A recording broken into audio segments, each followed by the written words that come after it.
लीला मदेरणा के जिला प्रमुख बनने के बाद आज उप जिला प्रमुख के लिए नामांकन दाखिल किए गए। कांग्रेस की ओर से विक्रम बिश्नोई ने नामांकन दाखिल किया, तो वहीं दूसरी ओर भारतीय जनता पार्टी की ओर से सुशीला बिश्नोई ने नामांकन दाखिल किया।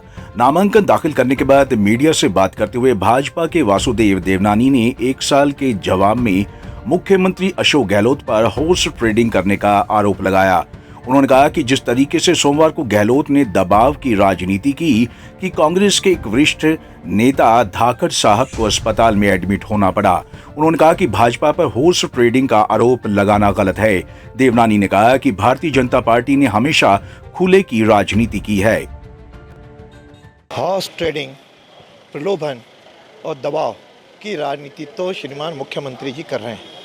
कल उनके 3 कैंडिडेट्स ने भरा और उन्होंने इतना लोगों पे दबाव डाला कि एक कैंडिडेट के हमारे जाखड़ साहब को तो अस्पताल भी दुर्भाग्यपूर्ण भर्ती हो गए। मैं समझता हूं कि ये दबाव प्रलोभन की राजनीति तो मुख्यमंत्री जी के हैं। कांग्रेस के अंदर लोग अपने आप को कुंठा में पा रहे हैं, जो जयपुर में कुंठित होकर के और उन्होंने बाहर बीजेपी के आए, यहाँ भी कुंठित पूरे थे, लेकिन उनके प्रलोभन और दबाव के कारण वो बाहर नहीं आ पाए। लेकिन ये कब तक चलेगी, क्योंकि उनके अंदर तो प्रदेश के उनके पूर्व अध्यक्ष सचिन पायलट भी अपने कुंठित होकर के बाहर गए और फिर उनको नकारा निकम्मा कहा, वो वापस आ गए। ये राजनीति कांग्रेस के अंदर है और हॉर्स ट्रेडिंग तो बीएसपी और बाकी निर्दलियों की तो वो कर रहे हैं। हमने आज तक कोई हॉर्स ट्रेडिंग की नहीं है। वहीं दूसरी ओर कांग्रेस विधायक दिव्या मदेरणा ने मीडिया से बात करते हुए कहा कि मुख्यमंत्री अशोक गहलोत ने किसान परिवारों पर विश्वास जताया है और उनके विश्वास पर खरा उतरते हुए गांवों में विकास की गंगा बहाई जाएगी।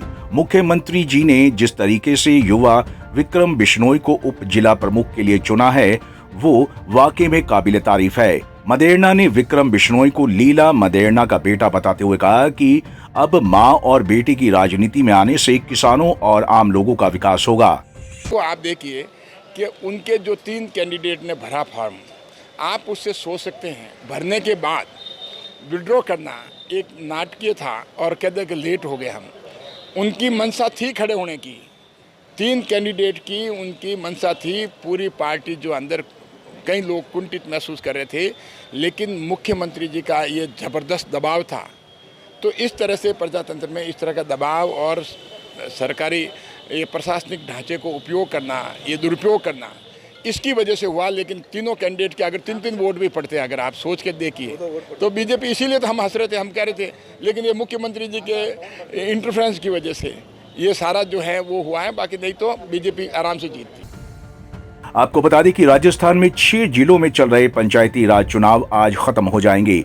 इन चुनावों में लगातार रोचक मुकाबले सामने आ रहे हैं। बीते दिन यानी सोमवार को जिला प्रमुख चुनाव में जहां बीजेपी ने बड़ा उलटफेर कर मुकाबला बराबरी का कर लिया, वहीं आज 6 जिलों में उप जिला प्रमुखों और 78 पंचायत समितियों में उप प्रधानों के चुनाव में रोचक मुकाबले देखे जा सकते हैं। कांग्रेस बीजेपी दोनों ही पार्टियां चुनाव में अपनी साख बचाने और धाक जमाने के लिए एड़ी चोटी का जोर लगा रही है।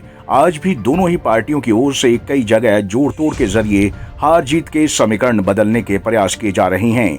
पंजाब केसरी टीवी के लिए जोधपुर से जितेंद्र डूडी की रिपोर्ट।